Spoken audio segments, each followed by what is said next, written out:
I'm going to summarize in a bro science kind of way what really matters to me, what I've learned from the modeling research, what I've learned from the cadaver research, people cutting into dead bodies and finding out a bit more about the muscles, and what I've learned from the biomechanical research.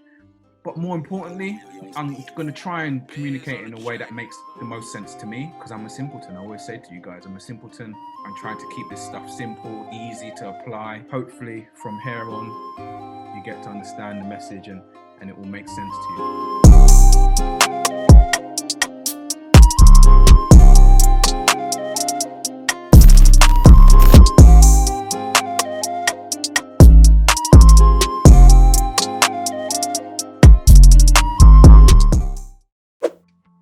Here you go.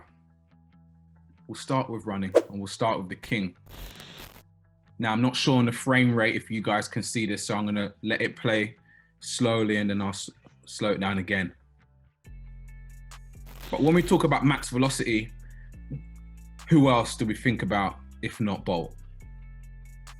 The things he did look so easy, and it's quite easy to say only he should do it, or only elite 100-meter sprinters should run this way.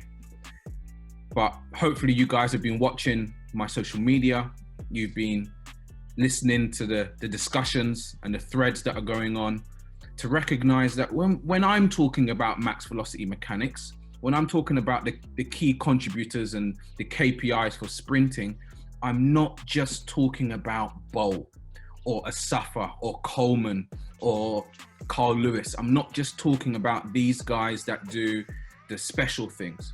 What we're really talking about is, or what I want to get across to you, is a recognition that some of the shapes that we're seeing are similar across the board, across sports. Some of the shapes are very similar.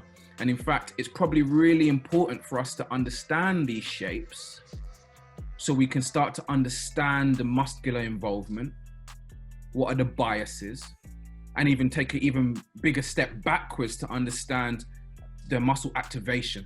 What's the timing? And by all means, hopefully through this discussion today, you can start to recognize and understand that actually, depending on the speed, the different levels of speed will essentially ask for different things. It's really important to recognize that front side and backside mechanics as a terminology is used a lot. It's sometimes used judgmentally. This person is front side, so that means they're good. This person is backside, so that means they're bad.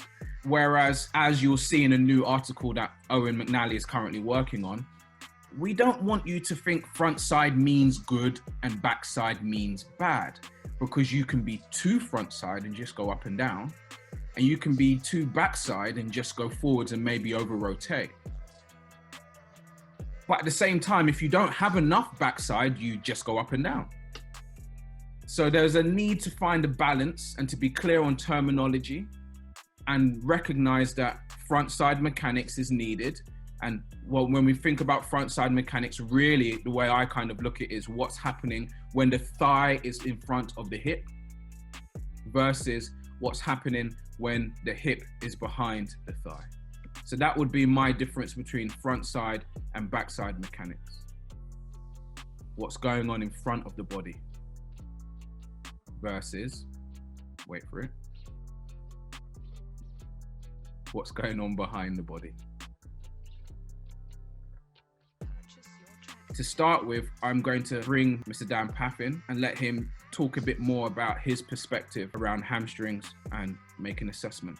That said, on hamstring injuries, I think the first layer we have to look at are like our running statistical norm over 50 years doing epidemiological research, causation, poor lifestyle.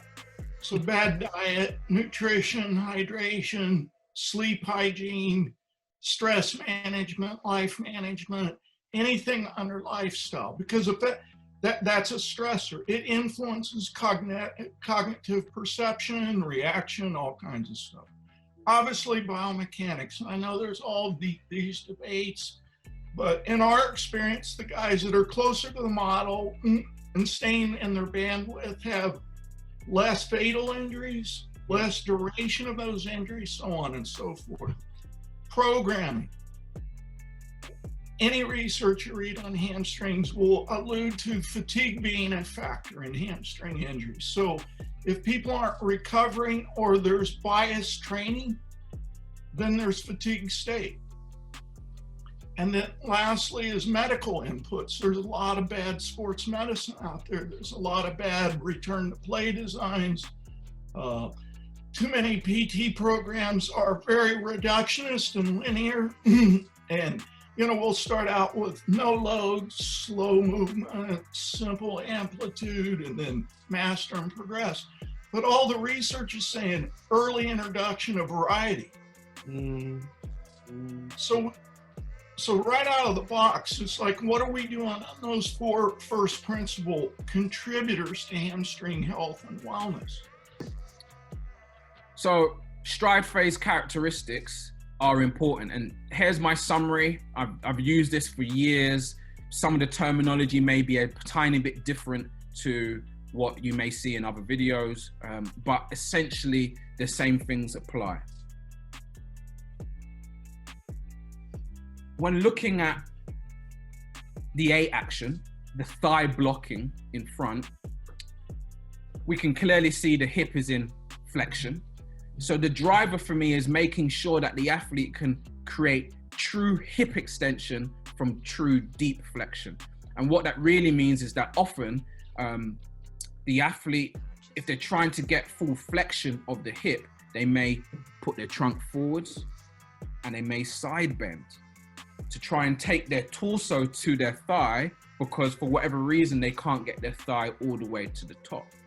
So I'm encouraged to think about making sure there's, you know, even though I'm thinking and talking about attacking the ground, I'm talking about the leg, that I incorporate a solid trunk.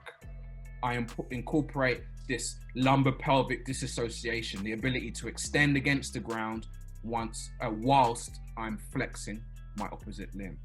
And that's the mentality that I want you guys to continually think about. Again, Jordan, I'll drop Jordan again. Jordan's biggest thing is, no matter when we talk about mobility or when we talk about the function of one limb, we should be talking about the other.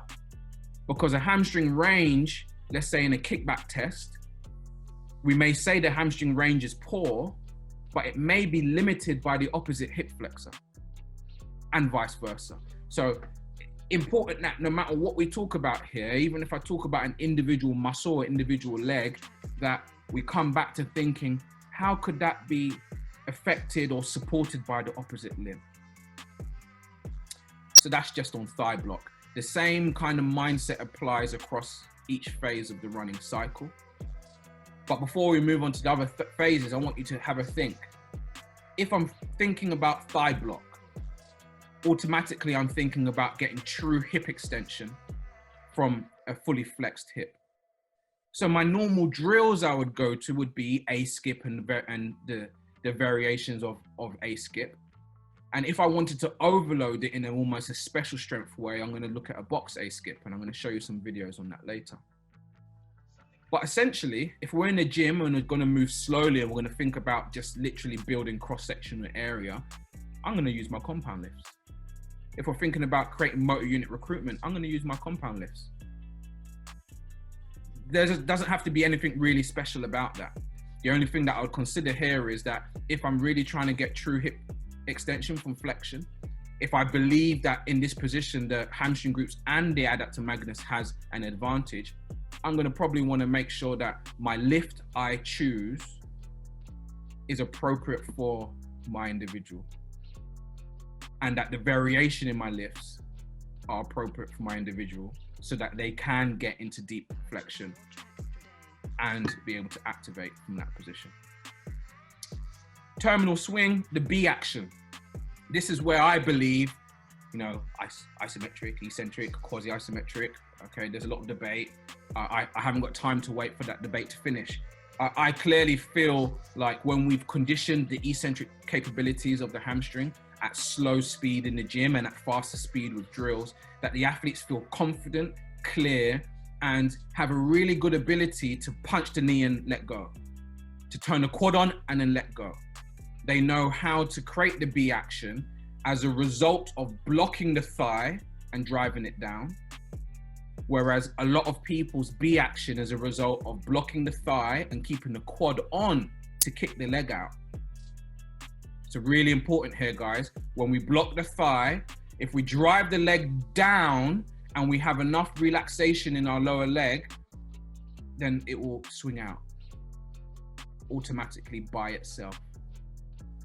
So we'll use B-skip variations, hurdle lead leg drills, which are essentially just lots and lots and lots of kicking out. And then in the gym at slower speeds, I'm going to use a range of activities that are going to give me some nice eccentric stretch at the knee specifically, but also maybe at the hip. So Shayne's presentation helps us understand how these adaptations are potentially occurring in the running cycle, what that looks like for a footballer, and potentially what we can do to go away and do further research to understand more. Given the anatomical connections that actually exist between the spine, the pelvis and the femur, it's likely that this complex will also be highly coordinated during running. And now the current evidence is available, and what it's suggesting is that this is the case for walking, running and sprinting. So obviously knowledge of this coordination during running is essential in order to enhance performance, but also facilitate the successful rehabilitation of running injuries to the back, pelvis, thigh and hip areas. Now, the appendicular muscles of the lower body position and stabilize the pelvic girdle. Now this serves as a foundation for the lower limbs. Now there is very little movement at the actual pelvic girdle, and that's because of its connection with the sacrum at the base of the axial skeleton. So the pelvic girdle has less range of motion because essentially it was designed more to stabilize and support the body. But that is not to say that too much or too little motion is good or bad.